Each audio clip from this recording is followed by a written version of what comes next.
Sahabat GPIB yang dikasih Tuhan, selamat malam. Berjumpa kembali dalam program Night Call tanggal 20 Januari 2026 bersama dengan saya Pendeta Agus Indro Sasmito yang saat ini dipercayakan oleh Majelis Sinode untuk melayani sebagai Ketua Majelis Jemaat di GPIB Jemaat Sejahtera Bandung.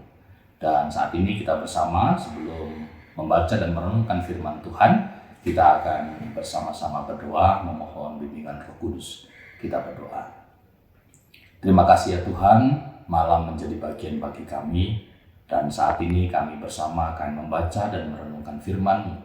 Berkati kami dengan Roh Kudus-Mu ya Tuhan, dan ampunilah segala dosa dan kesalahan kami sehingga kami layak untuk menerima berkat-Mu. Dalam nama Tuhan Yesus kami berdoa. Amin. Sahabat GPIB yang dikasih Tuhan, sesuai dengan SPU kita pada malam hari ini, perikop Alkitab terambil dari Kisah Para Rasul pasal 10 ayat 1 sampai dengan 18.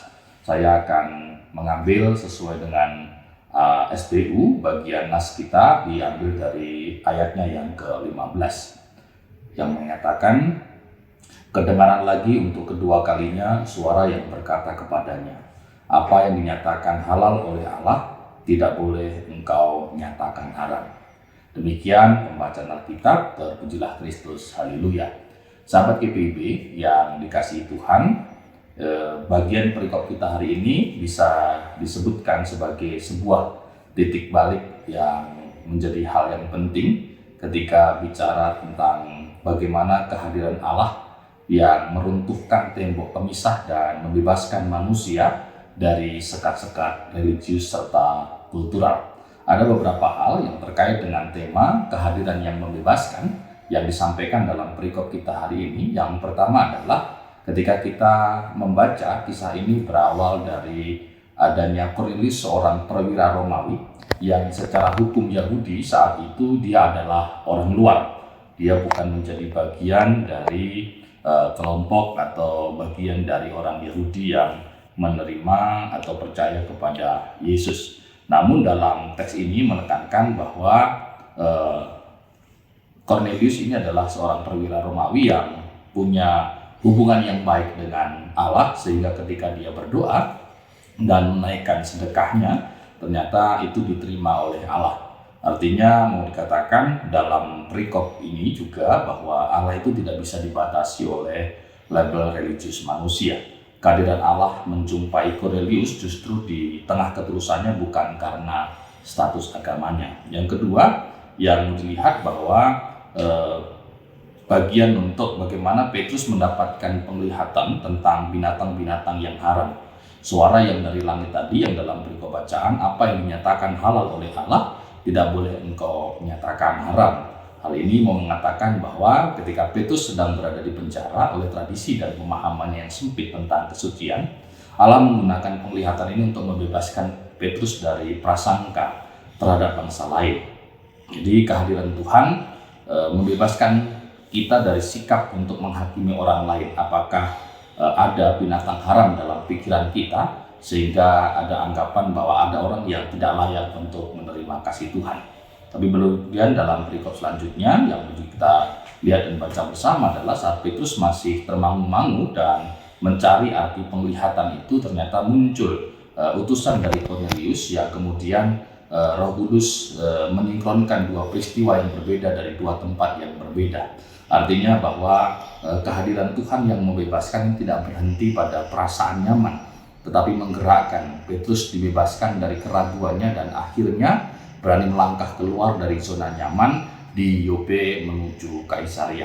Nah, Ibu Saudara, sahabat GPIB yang dikasih Tuhan, melalui perikop bacaan kita hari ini dengan tema kehadiran yang membebaskan, kita bisa melihat dan merenungkan bersama bahwa ada dua hal yang disambat kita lihat bersama. Yang pertama, kehadiran Tuhan yang membebaskan ini memiliki dua sisi. Yang pertama bagi Kornelius yang di situ melalui perikop kita dikatakan bahwa Allah membebaskan dia dari status orang luar ini menjadi bagian dari keluarga Allah.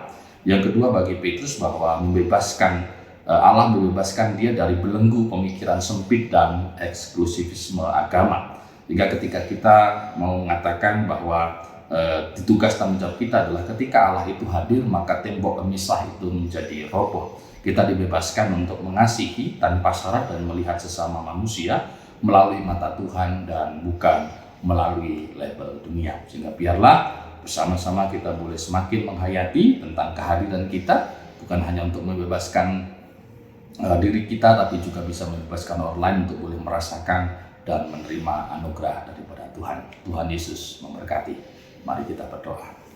Terima kasih ya Tuhan, kami boleh belajar dari kehidupan Cornelius dan Petrus yang boleh sama-sama melihat kebaikan dan kasih Tuhan dalam kehidupan mereka, sehingga segala prasangka, segala pemahaman yang awalnya bersifat eksklusif menjadi sebuah sikap terbuka untuk menerima satu dengan yang lainnya.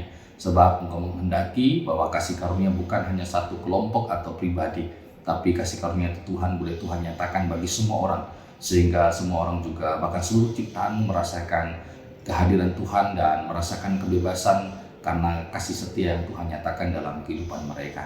Terima kasih ya Tuhan, dan biarlah ketika malam hari ini kami akan beristirahat, kami juga boleh semakin menghayati tentang kehadiran kami dalam kehidupan kami secara pribadi dan keluarga, bahkan juga dalam kehidupan di tengah-tengah persekutuan jemaat yang Tuhan percayakan bagi kami. Dan kiranya Engkau yang memberkati majelis sinode, Engkau yang memberkati jemaat-jemaat yang ada di seluruh Indonesia ini, dan juga termasuk pribadi keluarga yang menjadi bagian di dalamnya. Segala hal yang menjadi pergumulan, persoalan, tantangan yang ada, kami mohon kepada Tuhan, Engkau yang memberkati untuk boleh memberikan jalan keluar yang terbaik. Kami mohon ampun untuk segala dosa dan kesalahan kami ya Tuhan, dan kami berdoa untuk saudara-saudara kekasih kami yang sakit, Tuhan sembuhkan dan pulihkan mereka. Yang sedang bergumul dalam duka cita, Tuhan hiburkan dan kuatkan mereka. Bagi saat ini yang mereka sedang bergumul dalam keterasingan atau kesepian, biarlah Tuhan juga yang menghadirkan damai sejahtera dan sukacita dalam kehidupan mereka.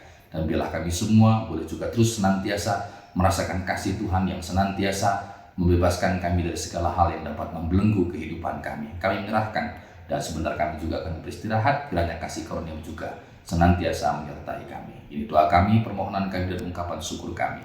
Dalam nama Tuhan Yesus yang adalah Tuhan dan Juru Selamat kami berdoa dan mengucap syukur yang kami sempurnakan sebagaimana Tuhan ajarkan di dalam doa Bapa kami.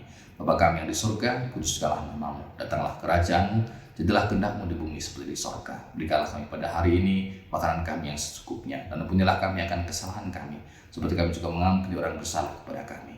Dan janganlah kami dalam pencobaan, tapi lepaskanlah kami daripada yang jahat, karena Engkau punya kerajaan dan kuasa dan kemuliaan sampai selama-lamanya. Sahabat GPIB yang dikasihi Tuhan, demikian renungan atau program Night Call kita di hari ini. Selamat beristirahat, Tuhan Yesus memberkati, dan sampai jumpa dalam kegiatan-kegiatan yang lainnya. Shalom.